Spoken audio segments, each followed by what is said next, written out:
Je vais d'abord remercier tout le monde d'être présent et de m'avoir invité. On va commencer le sujet par le syndrome hépatorénal, qui est une des nombreuses causes d'insuffisance rénale chez les patients ayant une maladie hépatique. C'est pas la seule. C'est d'ailleurs bien là le problème quand on est tous les jours en train de discuter des malades qui ont une maladie hépatique et une insuffisance rénale. Les patients doivent avoir en général une hypertension portale, quelle que soit la cause, toxique, cirrhotique, ou parfois même des tumeurs métastatiques ou une insuffisance hépatique aiguë. Et le syndrome hépatorénal, c'est le stade ultime de la réduction de la perfusion rénale. Les débuts sont souvent pas très francs. Et on dit toujours que c'est un diagnostic d'exclusion, mais on va voir qu'il ne faut pas se servir de ce fait-là pour dire que ça n'en est jamais et qu'il faut plus de preuves pour emporter le diagnostic. On pense que l'hypertension portale est induite par l'hypertension portale induit une vasodilatation splanchnique qui est le premier responsable du syndrome hépatorénal. L'oxyde nitrique a été très souvent impliqué, d'autres vasodilatateurs splanchniques ont été très souvent mis en cause. La translocation bactérienne a été évoquée aussi comme une des causes de vasodilatation du territoire splanchnique, mais quoi qu'on en pense, de toute façon, il y a de multiples mécanismes dans la vasodilatation splanchnique et c'est le phénomène principal qui déclenche le syndrome hépatorénal. Et au fur et à mesure que la maladie hépatique s'aggrave, du fait de cette vasodilatation splanchnique et de la vasodilatation périphérique et systémique et splanchnique qui en résulte, le débit cardiaque augmente, il y a une tension artérielle périphérique qui diminue et qui provoque une activation du système rénine-angiotensin-aldostérone, et en même temps, les résistances vasculaires rénales augmentent, au contraire des résistances vasculaires splanchniques. C'est cette dissociation entre les deux qui est le principal problème dans le syndrome hépatorénal. Alors, cette diminution de la perfusion rénale, forcément, provoque une baisse du débit de filtration glomérulaire, de l'excrétion de sodium, et il y a également une pression artérielle moyenne qui est basse, malgré la vasoconstriction rénale intense. Chez les patients qui ont une cirrhose avancée,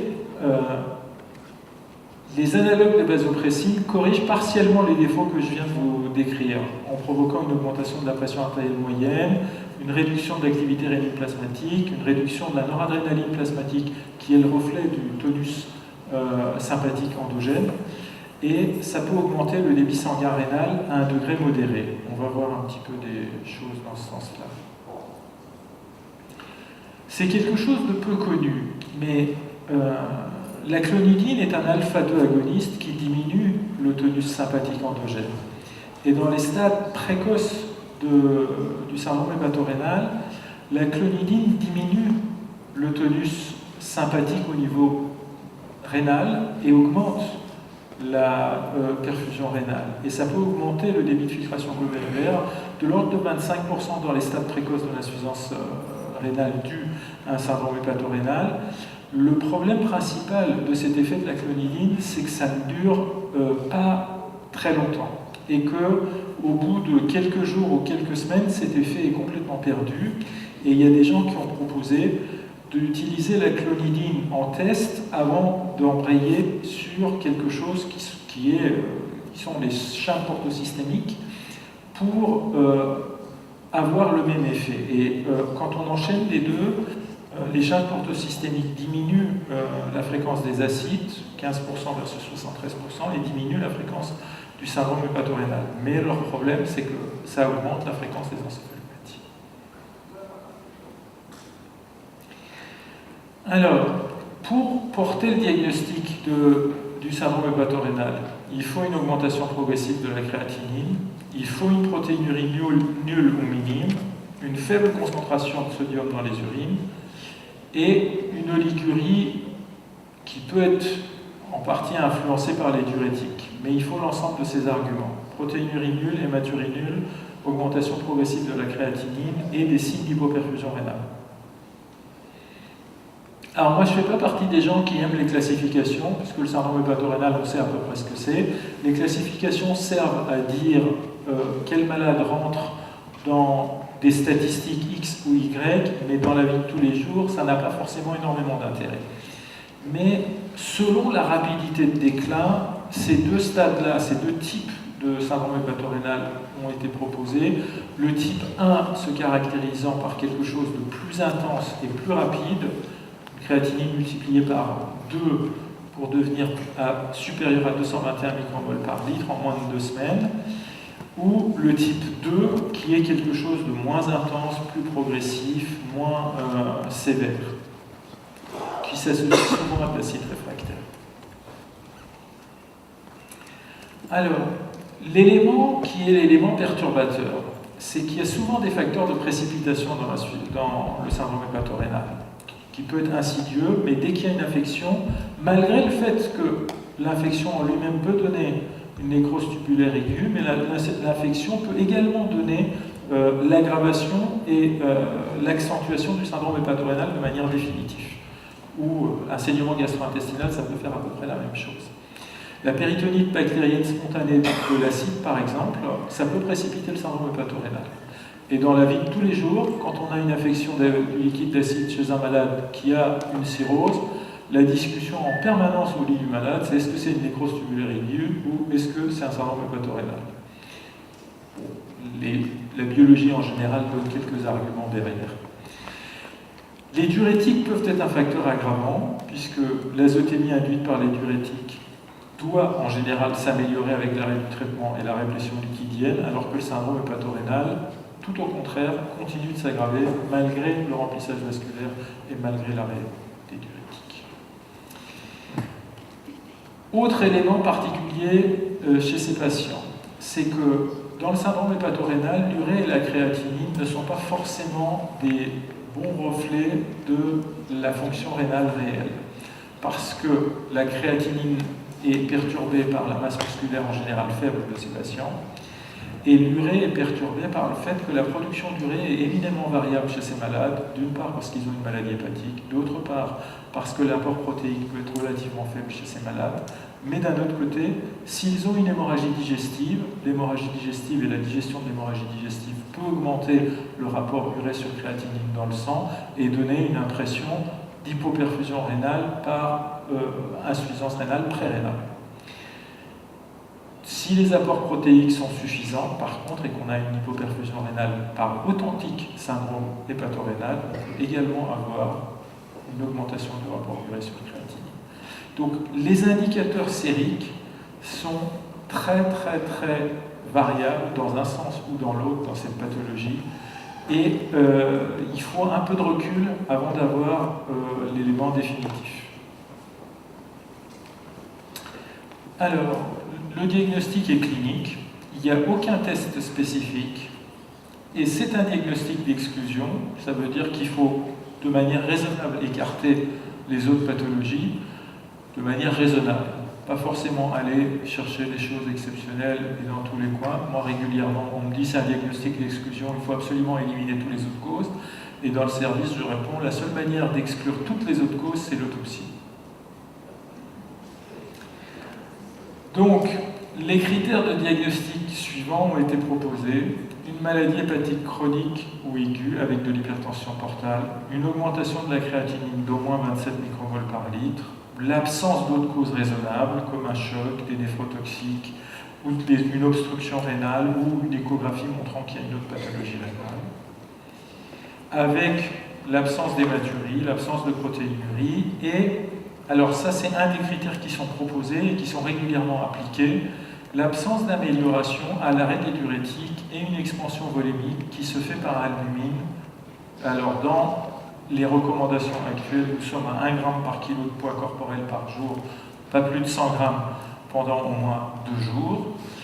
C'est un des grands classiques des maladies hépatiques. Les gastro-entérologues sont des partisans absolus de l'albumine, et j'ai tendance à dire que l'albumine pour eux est une sorte de religion. il y a les croyants et les non-croyants en l'albumine, et vous ne pouvez pas discuter sur des bases scientifiques, ça devient de la métaphysique quand on discute avec eux sur l'albumine. La péritonite bactérienne spontanée, compliquée d'insuffisance rénale aiguë, qui peut être réversible chez un tiers des patients. Donc vous voyez bien, c'est réversible chez un tiers d'entre eux. Ça peut être un facteur déclenchant de nécrose tubulaire aiguë, ça peut être un facteur précipitant le syndrome hépatorénal, mais dans 2 tiers des cas, c'est pas réversible quand même. Donc, avoir une péritonite bactérienne chez ces malades n'exclut pas le syndrome hépatorénal, même si on dit dans les textes que le syndrome hépatorénal est un diagnostic d'exclusion. Par contre, ce qui complique encore plus les choses, c'est que le syndrome hépatorénal peut arriver sur un malade qui a d'autres maladies néphrologiques préexistantes. Par exemple, c'est un diabétique qui a également une cirrhose. Le fait qu'il ait une néphropathie diabétique n'exclut pas qu'il ait un syndrome hépatorénal. Donc quand on dit c'est un diagnostic d'exclusion, on prend les arguments raisonnables pour l'exclure, mais on ne se base pas sur quelque chose d'autre pour forcément exclure le syndrome hépatorénal. Alors ça, c'est un papier qui est très souvent cité pour dire que le syndrome hépatorénal n'est pas la cause la plus fréquente d'insuffisance rénale chez des patients cirrhotiques. Chez 463 patients atteints de cirrhose, qui ont eu pour la plupart d'entre eux des biopsies rénales, ce que ces auteurs-là ont trouvé, c'est des lésions associées à une infection dans 46% des cas, une insuffisance prérénale dans 32%, un syndrome hépatorénal dans 13%, et une maladie parenchymatose dans 9%. Sachant que faire le diagnostic entre prérénal et syndrome hépatorénal, ça se fait a posteriori, une fois qu'on a rempli le malade et qu'on a vu que c'était réversible ou pas. La biopsie rénale est quelque chose d'extrêmement rare chez ces malades-là, parce qu'en général, sur des critères cliniques, on y arrive très très bien. La nécrose tubulaire aiguë chez ces malades. Beaucoup de ces malades reçoivent des médicaments néphrotoxiques, que ce soit des aminosides, que ce soit des agents de contraste radiologique, ou parfois, en Vancouver, ils prennent des AINS. Et donc, ils peuvent avoir une précipitation par une nécrose tubulaire aiguë, et il faut attendre quelque temps la réversibilité de la nécrose tubulaire aiguë pour porter le diagnostic, ou pas. Un choc septique ou hémorragique peut également donner une nécrose tubulaire aiguë, et en général, on se sert de la rapidité d'augmentation de la créatinine pour faire la différence entre le syndrome hépatorénal où la créatinine s'élève plus progressivement et la nécrose tubulaire aiguë où ils prennent 100 points de créatinine par jour tous les jours. Et la question non résolue est de savoir si l'hypoperfusion rénale dans le syndrome hépatorénal peut aller jusqu'à provoquer une nécrose tubulaire aiguë ou faire perdurer une nécrose tubulaire aiguë avec une absence de récupération. Donc c'est quelque chose, là je le redis, comme c'est quelque chose qui se caractérise par une hypoperfusion rénale, biologiquement, dans les dosages urinaires et sanguines, c'est difficile de distinguer de l'insuffisance prérénale. Et c'est que l'épreuve de remplissage vasculaire qui va permettre de faire la différence entre les deux, d'autant plus que la majorité des malades qui ont un syndrome hépatorénal ont des causes de perte de liquide gastro-intestinal, une hémorragie digestive, des diurétiques, une ponction d'acide, par exemple. Donc c'est l'arrêt des néphrotoxiques et le remplissage vasculaire qui, avec l'évolution, permettent de dire c'est un syndrome hépatorénal, non, c'était l'effet des diurétiques et de l'hypovolémie. Alors, le traitement. Je ne vais pas parler de la dialyse, vous avez une session spécifique sur la dialyse, ça ne se différencie pas trop dans le syndrome hépatorénal. Le traitement idéal du syndrome hépatorénal, c'est de restaurer la fonction hépatique. Alors, des hépatites alcooliques ou toxiques, si on arrête les toxiques, dans beaucoup de cas, ça récupère. Le traitement de l'hépatite B décompensée, si l'hépatite B, le traitement est efficace, il y a de bonnes capacités de récupération hépatique. Il y a des insuffisances hépatiques qui peuvent régresser en réanimation quand on attend quelques jours, par exemple. Et il y a la transplantation du foie. Ça, c'est le traitement idéal. Parce que, par ailleurs, la capacité de la fonction hépatique à s'améliorer est assez importante quand on arrête les toxiques ou les agents infectieux.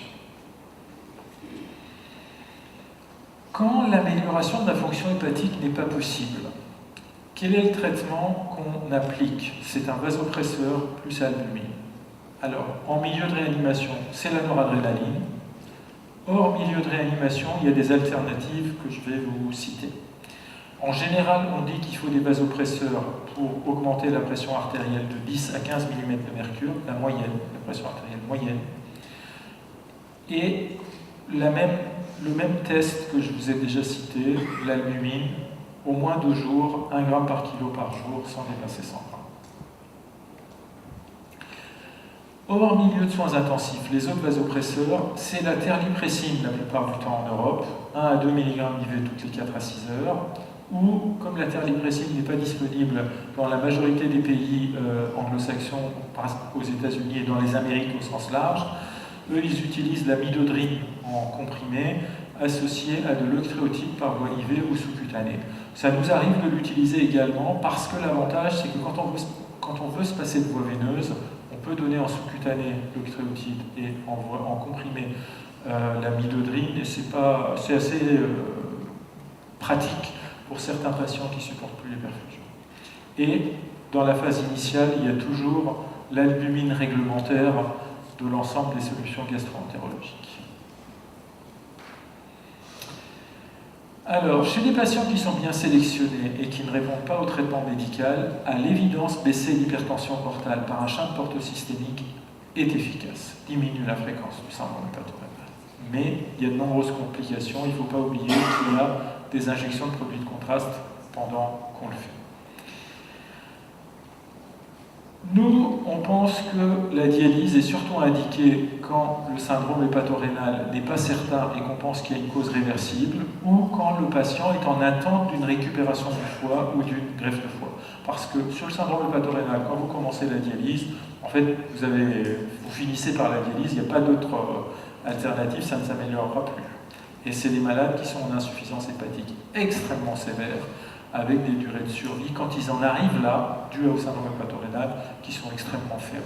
Et on est dans des discussions éthiques plus que dans des discussions techniques. Alors, les vasopresseurs, que vous mettiez de la noradrénaline, de la midodrine, plus octréotide ou terlipressine, c'est toujours 10 à 15 mm de mercure l'objectif pour la pression artérielle moyenne. Il faut l'augmenter de 10 à 15 mm de mercure pour arriver au-delà de 80 mm de mercure la plupart du temps. Et ce qui est important de savoir, c'est que l'ampleur de l'augmentation de la pression artérielle est proportionnelle à la diminution de la créatinine sous vasopresseur. Il y a plusieurs papiers et une méta-analyse que je vous cite ici qui le décrivent. Alors, quand est-ce qu'on commence? Je vous en ai parlé. Quand est-ce qu'on arrête? En général, on continue 2 semaines. Et s'il y a une amélioration, il y a discussion pour continuer. Et s'il n'y a pas d'amélioration au bout de 2 semaines, on estime qu'on peut arrêter, ça ne sert à rien de continuer un traitement qui n'a pas marché. Par contre, il faut être conscient que quand ça marche, ce traitement-là pour améliorer la fonction rénale, ça diminue la créatininémie. Mais les patients peuvent avoir encore de l'acide réfractaire, et la midodrine peut être assez efficace chez ces malades-là pour diminuer l'acide réfractaire. Les traitements qui ne marchent pas, qui ont été décrits, le misoprostol, ça ne marche pas. La N-acétylcystéine, c'est un effet d'excrétion tubulaire de la créatinine, ça ne marche pas. Ce n'est plus recommandé. Les shunts péritonéo-veineux, péritonéo-jugulaires, où l'acide est réinjecté en territoire veineux, posent plusieurs problèmes, essentiellement un problème de coagulation intravasculaire disséminée, parce qu'on réinjecte de l'endotoxine et d'autres substances procoagulantes qui sont dans le tube, dans l'acide, dans le sang, et puis par ailleurs, il y a une fréquence d'infection qui n'est pas négligeable, puisque la fréquence d'infection d'acide n'est pas négligeable. Dans les traitements expérimentaux, le seul qui a donné quelque chose qui, pour l'instant, pourrait être un futur, c'est la sérélaxine. Alors la sérélaxine, c'est une des relaxines, hormones du corps humain, et les relaxines sont des hormones qui sont sécrétées au moment de la grossesse et qui provoquent une vasodilatation rénale pendant la grossesse. C'est une hormone de la grossesse, la relaxine. Et donc la sérélaxine est une relaxine médicamenteuse synthétique qui a été proposé dans l'insuffisance cardiaque. Et au moment où on le proposait dans l'insuffisance cardiaque, il y a des auteurs anglais qui ont testé la cérélaxine versus la terlipressine en rouge dans le syndrome hépatorénal. Et on voit que sous cérélaxine, la perfusion rénale augmente, pas sous terlipressine, et le restant des débits du tube digestif splanchnique ne bouge pas. Ça, c'est que le débit sanguin rénal qui augmente. C'était sur 40 patients cirrhotiques. Le problème principal, c'est que la cérélaxine n'est pas commercialisée, puisque son marché principal, c'était l'insuffisance cardiaque, et que dans l'insuffisance cardiaque, ça n'améliore pas la survie, et donc Novartis, qui était le producteur de cérélaxine, pour l'instant a arrêté toute exploration supplémentaire dans ce domaine-là. Et pourtant, c'est l'une des seules molécules qui a un effet très vasodilatateur au niveau des reins, sans avoir d'effet ailleurs, puisque quand vous regardez même la pression artérielle systémique, vous ne voyez pas de variation sous cérélaxine. Je finirai par le pronostic. Le syndrome hépatorénal de type 2 a un taux de survie à 30 jours qui est effroyable, c'est 42% en 30 jours. Et c'est souvent, donc, comme je vous ai dit, plus des débats éthiques quand on en discute que des débats techniques de comment on traite le patient. Je vous remercie.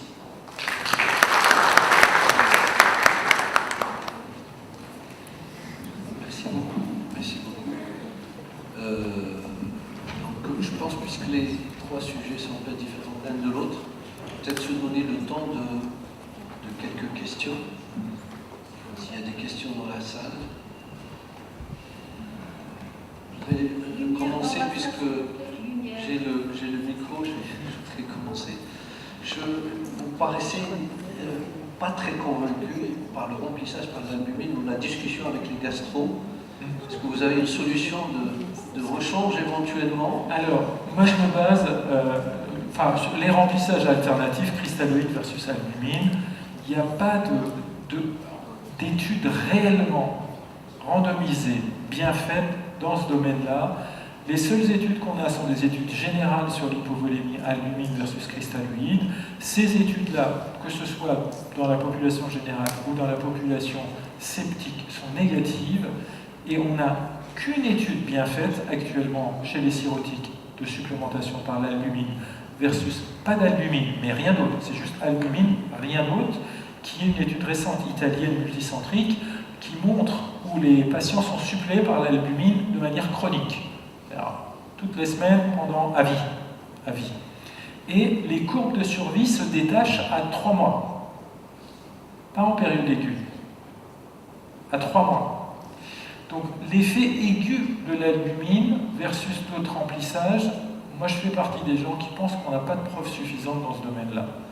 Alors, je ne dis pas qu'il ne faut pas appliquer les recommandations, je ne dis pas ça du tout. Hein. Je dis juste, les preuves dans ce domaine-là sont des preuves manquantes parce que chaque fois qu'on discute, on discute avec des gens qui sont tellement croyants qu'on ne peut même pas forcément entreprendre une étude randomisée dans ce domaine-là. D'accord. Oui, c'est ça. Est-ce qu'on peut avoir le micro? Sinon, il faut parler à voix haute. Avoir le micro. Oui. Alors, j'ai volontairement choisi de ne pas aborder la question des différentes techniques de dialyse dans le syndrome hépatorénal ou chez le cirrhotique qui a besoin de dialyse au sens large. Actuellement, il n'y a pas d'études larges qui démontrent la supériorité d'une autre technique par rapport à la dialyse conventionnelle chez le malade cirrhotique, quelle que soit sa cause. Bon. La dialyse à l'albumine, ce qu'il ne faut pas oublier, c'est que les 2-3 papiers d'origine ont été écrits par les gens qui fabriquaient la machine et qui avaient des brevets avec la machine. Et donc le conflit d'intérêts était majeur. Et chaque fois qu'il y a des équipes neutres qui ont évalué la technique n'avait pas de différence. Et c'est, là encore, quand je dis l'albumine, c'est une question qui devient une question de religion de l'albumine, il faut avoir dans la tête que ces gens-là pensaient qu'on met de l'albumine derrière la membrane, et juste parce qu'il y a de l'albumine derrière la membrane, la molécule qu'il y a dans le sang va savoir qu'il y a de l'albumine derrière la membrane et sauter à travers la membrane alors que d'habitude elle ne diffuse pas. C'est quand même un peu gros comme raisonnement.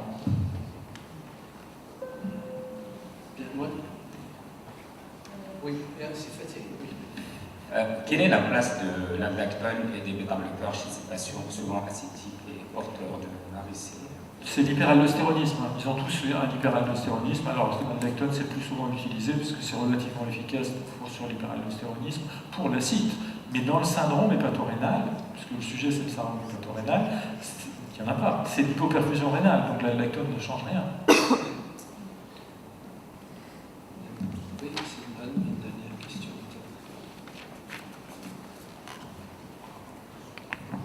Moi, je voudrais avoir sur 2 points. Vous avez parlé de la dialyse dans le syndrome hépatorénal et de la problématique éthique. Bon, la dialyse, en général aiguë, elle est très disponible. Globalement, elle est disponible un peu partout, même au Maroc. Donc, même lorsqu'on sait que le patient, en général, ne va pas dépasser le mois, globalement, il n'y a aucun médecin qui arrive, je peux avoir un néphrologue, qui arrive à dire que non, on ne le dialyse pas. Bon, on a ces problèmes avec les cancers, ça, mais c'est un vrai problème éthique. Alors, je ne sais pas comment, quel que soit le débat éthique, la finalité, finalement, quelle est la décision finale qui est prise? Bon, si vous avez une idée. Et le deuxième question que je voudrais avoir, j'avais vu passer des demandes de machines de dialyse hépatique. Bon, je voudrais bien que vous me disiez un petit mot sur, j'allais dire cela. Oui, mais les machines de dialyse hépatique, on découvre beaucoup de choses ces jours-ci. Et je voudrais bien avoir d'abord en quoi ça consiste réellement. Bon, j'ai des souvenirs très anciens, des hépatocytes de macaques, etc. Et qu'est-ce que c'est réellement, ça a un sens? Alors, la question, les entre guillemets machines de dialyse hépatique, sachant qu'il y a différentes techniques, ont été proposées essentiellement pour épurer des molécules liposolubles fixées à l'albumine, qui sont des toxines qui s'accumulent, une partie des toxines qui s'accumulent chez le cirrhotique ayant une insuffisance rénale. Et c'est essentiellement ça qui a été mis en avant pour proposer des différentes techniques récentes de dialyse, puisque la dialyse conventionnelle est excellente pour épurer des molécules hydrosolubles non fixées à d'autres protéines dans le sang. Mais des molécules fixées à d'autres protéines, qu'elles soient lipophiles ou hydrophiles, on n'est pas très bon en dialyse. La question, c'est que beaucoup de techniques ont été proposées. Est-ce qu'il y a une seule technique qui a de manière raisonnable, fiable, démontré la supériorité en termes de survie par rapport à la dialyse conventionnelle?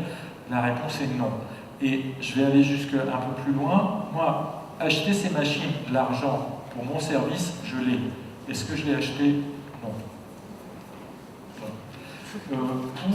Puisque je peux attendre qu'il y ait des preuves pour mieux dépenser. Moi, je fais partie des gens qui pensent que l'argent, c'est un problème éthique. Pourquoi?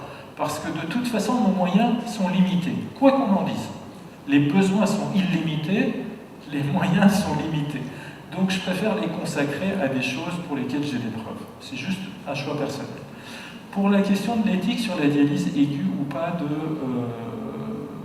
du malade cirrhotique qui a une insuffisance rénale aiguë. Je ne veux pas dire qu'il faut l'appliquer au Maroc, je dis comment je raisonne moi dans mon service. Le malade est en état d'insuffisance hépatique très avancé, voire finale. Si j'ai un moyen de lui proposer un traitement pour son foie, pourquoi pas la dialyse le temps qu'il récupère du foie? Mais par contre, si de toute façon je n'ai pas de traitement à proposer pour son foie, la dialyse n'y changera rien. Et donc je considère que c'est futile. Toute dernière là, c'est parce que tu es marrakchi. Ouais. Non, c'est juste pour ne pas finir sur une histoire dépressive. Quelle est la place de l'utilisation des inhibiteurs de recampage de la sérotonine? Il semble que ce sont indiqués dans les cas où il y a ça améliorerait en tout cas la vasoconstriction et ça maintient la vasoconstriction centrale. Alors, pour l'instant, on n'a pas beaucoup de recul sur le sujet et il est possible que ce soit transitoire. Je vous ai parlé de la clonidine qui a été proposée également dans les mêmes perspectives. Actuellement, le principal élément de problème qu'on a, c'est le recul avec le temps. Qu'est-ce que ça fait? On n'a pas de... Merci, professeur.